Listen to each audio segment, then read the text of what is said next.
శివుడు ఆజ్ఞ నేను ఏమైనా పొందలేనంటాను. అలాగే ఆ శివుని కటాక్షం నా మీద కొద్దిగా కనిపించిందేమో. అనుదీప్ గారికి నా మీద ఆ మాటలు మాట్లాడించే అవకాశాన్ని నాకు కల్పింపజేశారు. అనుదీప్ గారికి ధన్యవాదాలు. అలాగే ఈ సాంగ్ ఇంత పెద్ద సాంగ్ లో నాకు మాట్లాడే అవకాశం వస్తుంది నేను కల్లో కూడా అనుకోలేదు. అలాంటి అవకాశాన్ని నాకు కల్పించారు. దానితోటే నాకు ఆ సాంగ్ లో ఇంతటి అవకాశాన్ని కల్పించిన అనుదీప్ గారికి ధన్యవాదాలు. అలాగే ఓం నమః శివాయ. థ్యాంక్ యూ అమ్మా. Thank you. నిహారిక గారు ఇప్పుడు మాట్లాడతారు.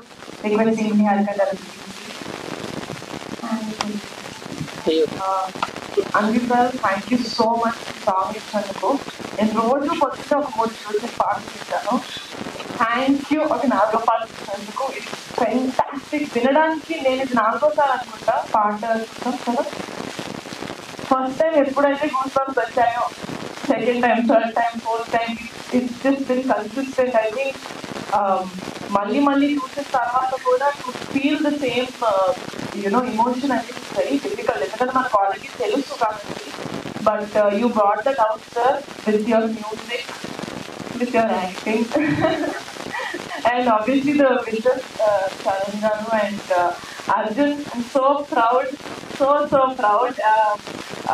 మా బ్యానర్ నుంచి ఏదొచ్చినా, ఎంతమంది వేరే స్ట్రీమ్స్లోకి వెళ్ళి వర్క్ చేసినా, they always very close to my heart. అలాగే అర్జున్, అనుదీప్ అండ్ రామరాజు ఉంటారు కదా, సో ఫ్యాంటాస్టిక్గా చేశారు.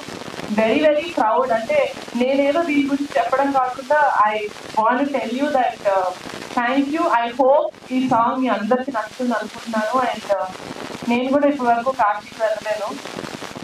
ఒక 3-4 years నుంచి ఉన్నాయి. ఇప్పుడు నాకు ఆయనకి మధ్యన రిలేషన్షిప్ మాట్లాడితే చాలా టైం పడుతుంది కాబట్టి I hope that I get to go to Kashi. And నిజంగానే ఈ పాట చూసిన వాళ్ళందరికీ ఐ విష్ మీలో కూడా ఒక ఫీలింగ్ ఇవ్వక అవుతుంది దట్ కాశీ వెళ్ళాలి. ఎందుకంటే సాంగ్ చూసినప్పుడు మనకు అక్కడే ఉన్నట్టు అనిపిస్తుంది. So I really hope that you all including me are blessed to go to Kashi at least once. Thank you so much. I hope you guys love this song and make it a super big success.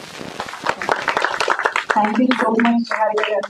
Bharani garu అన్నట్టు కాశీకి వెళ్ళాలనే సంకల్పం మనలో మొదలైతే ఆయన అనుగ్రహం automatic గా దొరుకుతుంది అన్నట్టుగా సంకల్పాన్ని పుట్టిస్తున్న పాట అని చెప్పాలి ఇది.